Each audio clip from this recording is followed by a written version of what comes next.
Don't ever disrespect a king.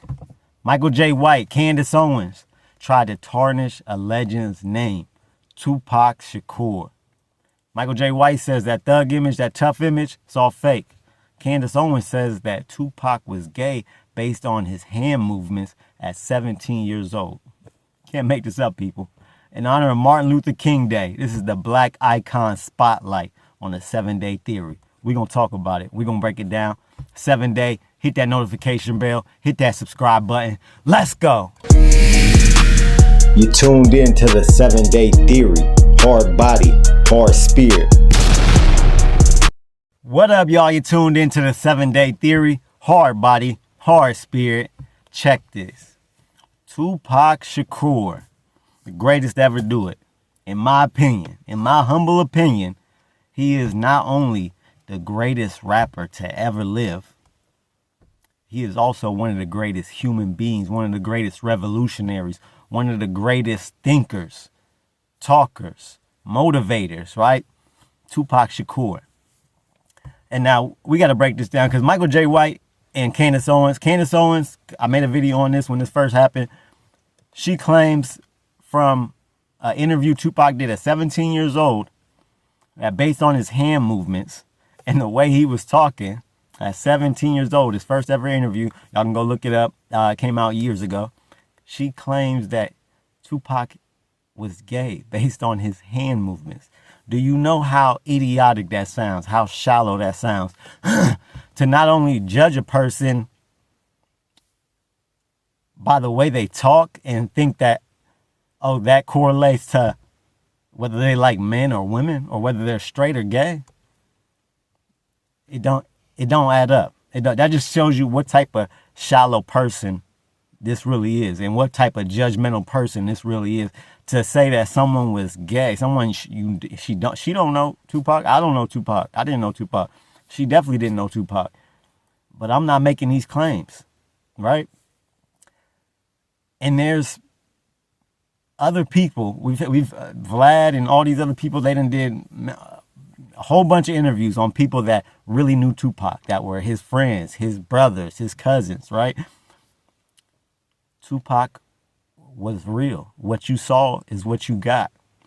And Micheal Jai White, look, Micheal Jai White been going on Vlad and every chance he get. Vlad loves bringing this up to Micheal Jai White every time he comes on there. And this just shows you, while Vlad is a Tupac fan, at the same time, he be trying to tear down Tupac's image with these questions and with these interviews that he talks about with Micheal Jai White. First of all, Vlad TV, he's a culture vulture. The video's on the channel. Y'all can watch that if y'all want. I made that years ago. These people, these culture vultures like Vlad, we really got to stop going on their platforms when they blatantly disrespect us or blatantly try to tarnish our legends' names, right? Or our legends' images. And that's exactly what he did. Micheal Jai White, you're a black man going on this white man's platform, this colonizer's platform, and speaking about one of the legends, one of the greatest, revered all over the world as a icon, as somebody who changed the world for the better, not for the worse, for the better. And Micheal Jai White, he claims, right, he's his friend. He was his friend, right? He knew Tupac. He hung around Tupac. He claims that when him and Tupac hung around, that he would have he would change his voice, right? He would sound more proper. He would speak more proper and more goofy.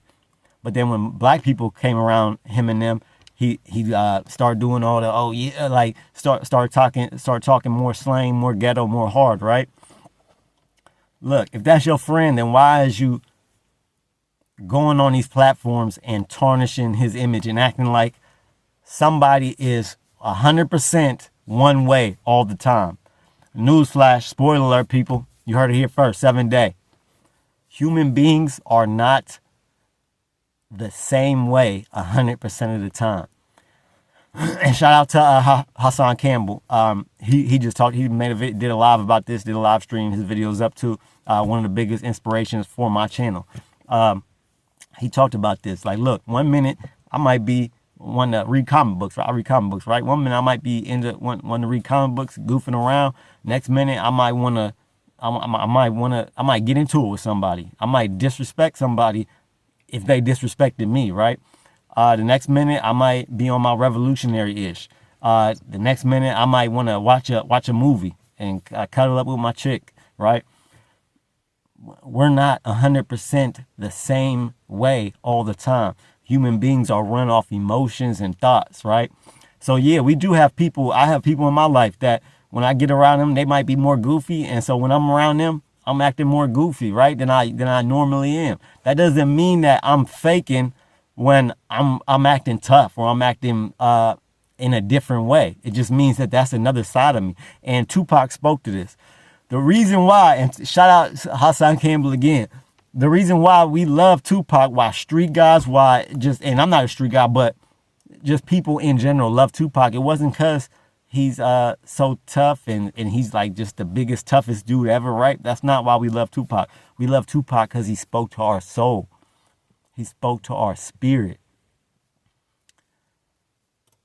Changes. One of the best Tupac songs ever, in my opinion. You can't hate the ladies that make these lyrics spoke to our soul. Brenda's Got a Baby, Changes. Being real don't appeal to the brother in you. Look, these lyrics spoke to our soul, right? Spoke to my soul. Tupac was a revolutionary. He was birthed from a Black Panther. His mother was a Black Panther, revolutionary, beat the system, had her locked up, beat her case. She was her own lawyer. Very intelligent Black queen. R.I.P. to her. R.I.P. to Tupac. This is why we love Tupac, because it was poetry, right? He was speaking to our hearts. And whatever he spoke on, whether he was speaking on loving a chick or riding on his ops, we believe that's who Tupac was. And we have the advantage of history of knowing that, look, the people that knew Tupac did these interviews. For Micheal Jai White loves to say that, ever since he did Juice, and then when he did Juice, he just stayed in that Bishop character. He correlated it to like if Al Pacino did Scarface, and just ever since Scarface came out, he just acted like that character the whole time. That ain't what Tupac did. We know, we have stories, and if you don't know, go do your homework, go do your research. There's plenty of DVDs, movies, documentaries on Tupac, talking to the people that knew a young Tupac. Not the Tupac that was famous. They have interviews that people knew Tupac and how he was. Tupac was never scared of a fight. He never backed down. There's no footage, there's no video, there's no stories of Tupac ever moving in a cowardly way, right? So the tough stuff that he talks about, and he never said he was a gangster. He never said that. He said he was a thug. The hate you give little infants F's everybody, right?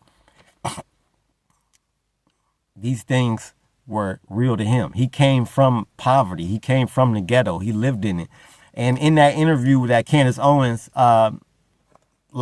his set, you can go watch that. It's been up on YouTube for years. 17-year-old Tupac did his first interview.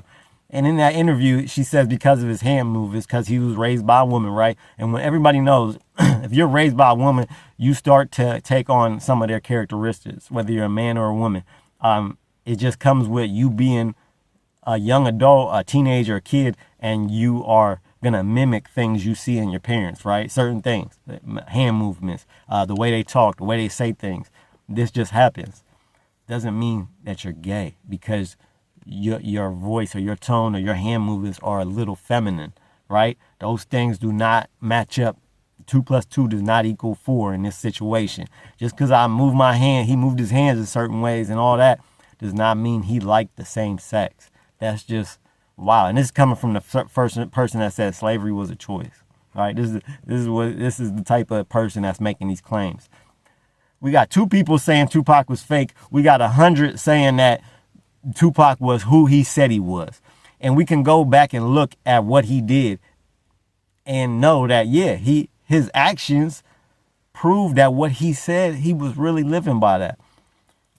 shot two off-duty police officers, beat the case, right? They was off-duty, two white officers in the South. He shot them, beat the case. They was drunk. They was harassing a black guy.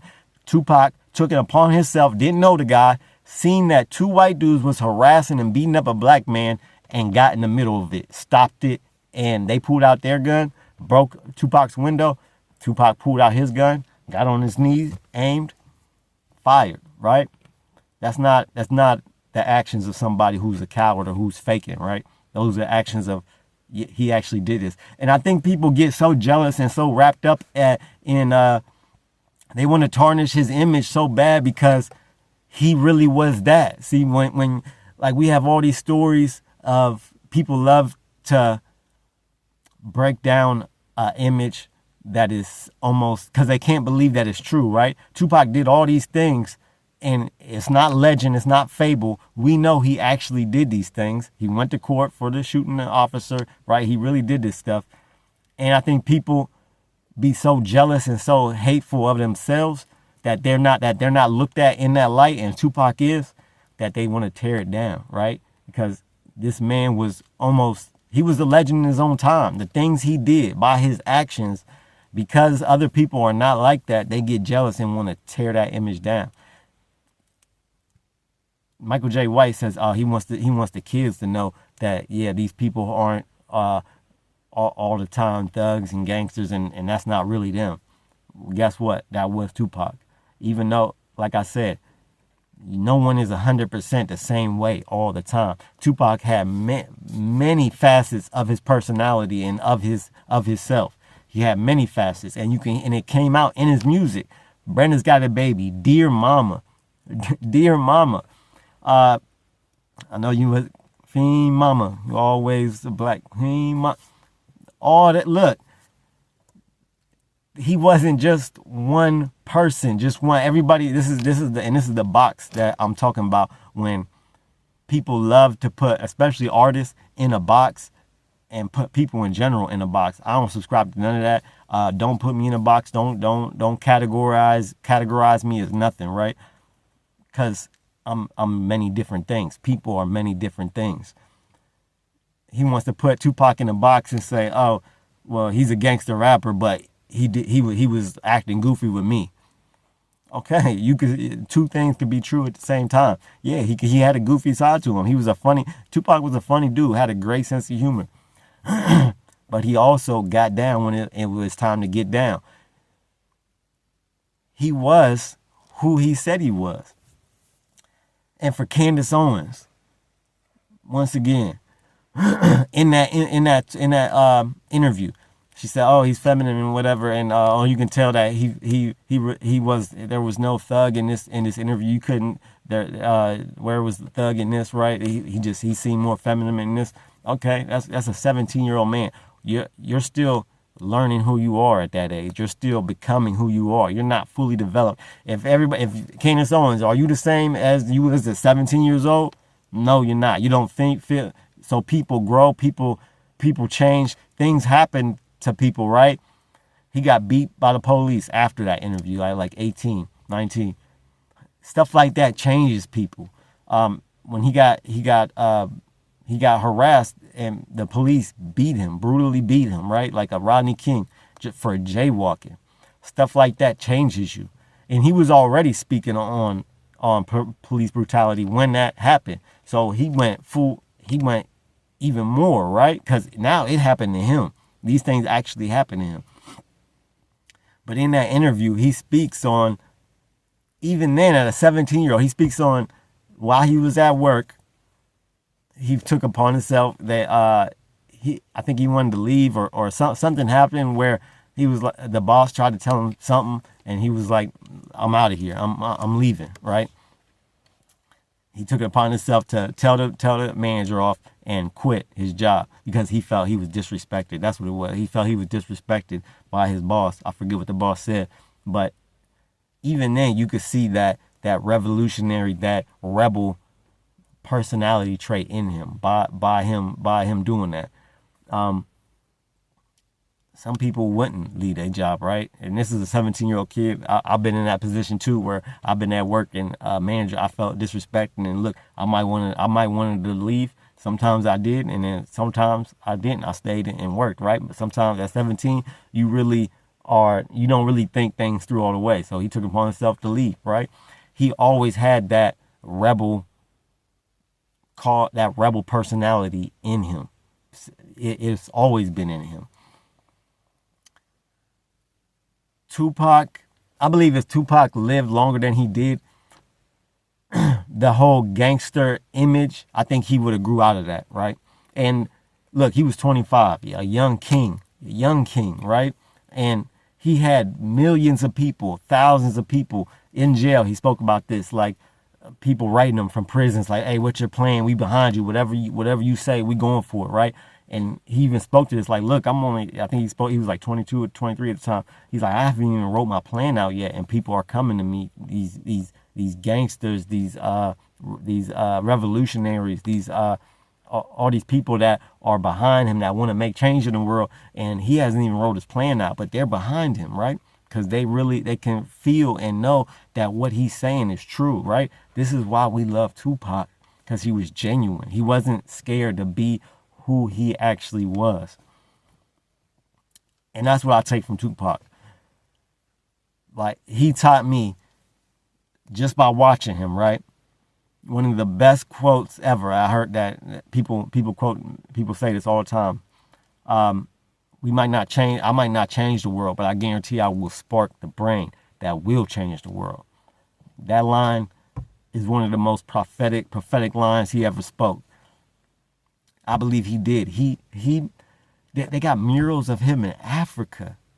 When these rebels, these tribes, they put up they play his music when they go into war. They put up his image as an image of changing the system, the regime, right? He is all about the oppressed not being oppressed anymore. That was his whole message. The only person that should fear any Tupac message was people that were oppressing other people. That's it.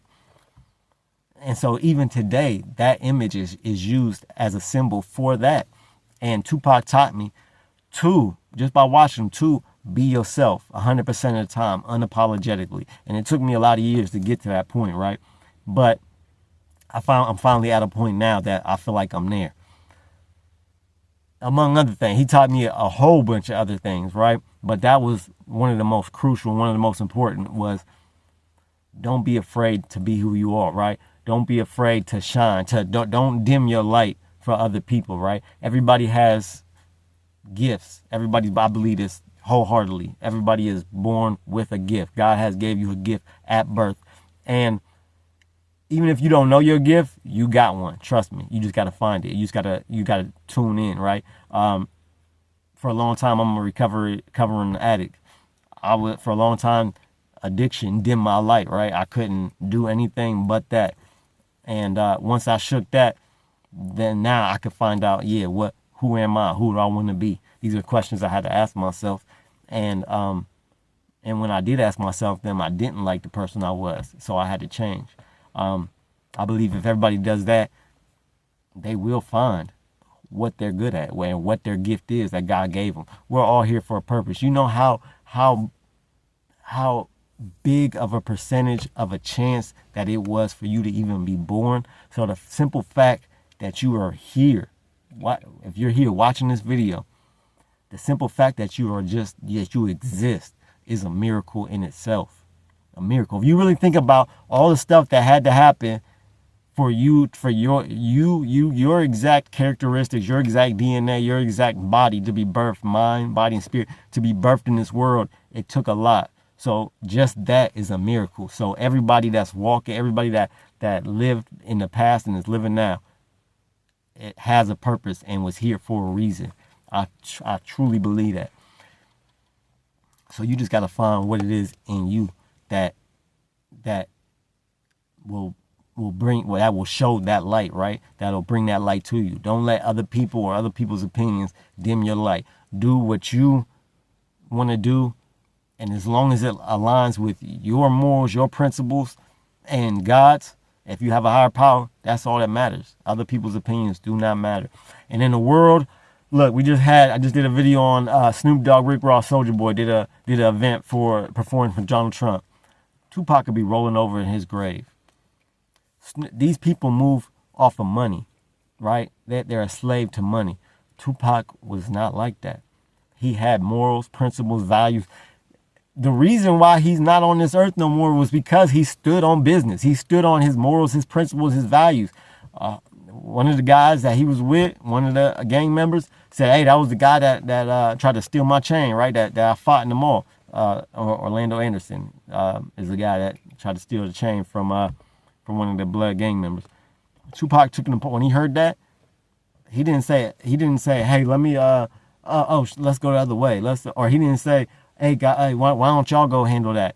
He took it upon, didn't say nothing to nobody, beeline straight for Orlando Anderson and knocked him out. Hit him with one punch, knocked him out, and then everybody followed and started beating him. And you can see they have the videos on YouTube of the security footage in the MGM where they're stomping him out. The camera doesn't pick up when Tupac, the first hit that Tupac threw, right?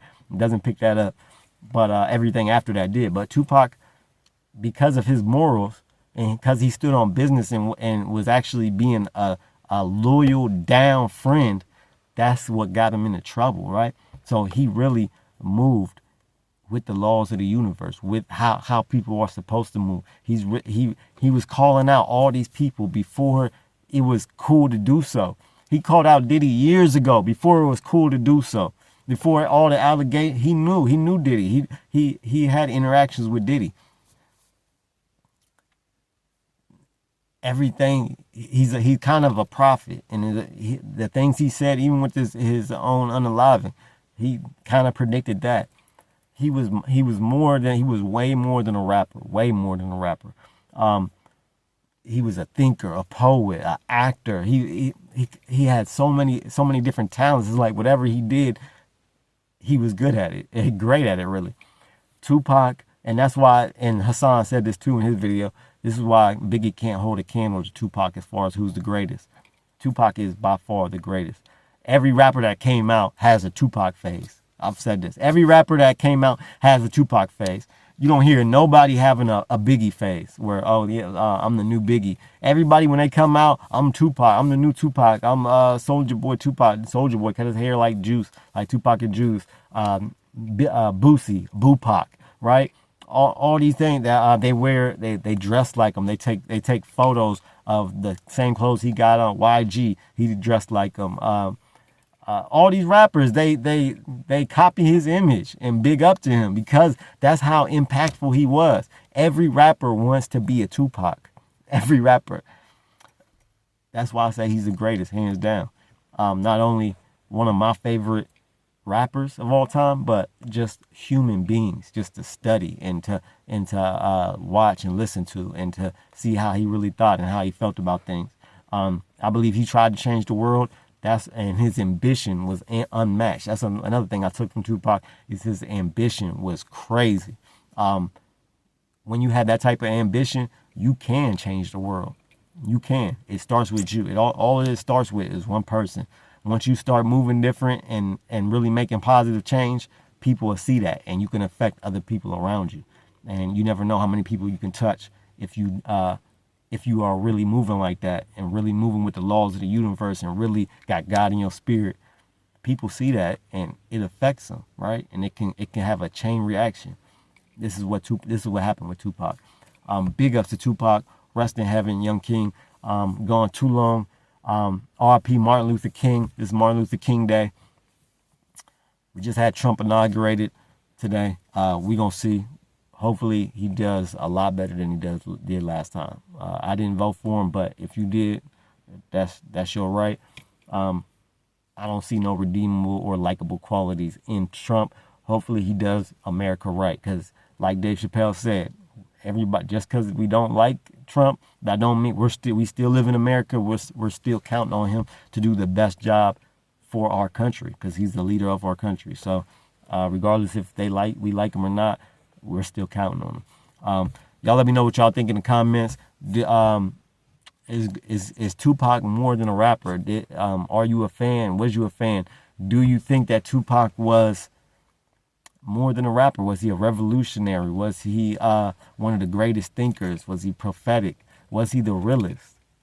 I think he was. Y'all let me know in the comments. Let me know what y'all think of Micheal Jai White and Candace Owens comments. Candace Owens talking about he's gay off of hand movements. Come on, man. You miss me with that. There's no evidence to back that up. None. And then Micheal Jai White saying that he's fake because he acted one way around him and a different way around other people. Let me know, have y'all done that in y'all lives? Because I'm willing to bet most people have done that. So let me know if y'all think Tupac was fake, or if you think his image was fake, or do you think he was real? Like, comment, share, subscribe. We got memberships now, $1.99 a month to become day 7 certified. Get custom loyalty badges made by Bean, custom emojis made by me, and member shout outs at the end of videos. And I want to shout out Angela. Always supports the channel. Love you, girl. Keep your head up and your eyes open. I'm out.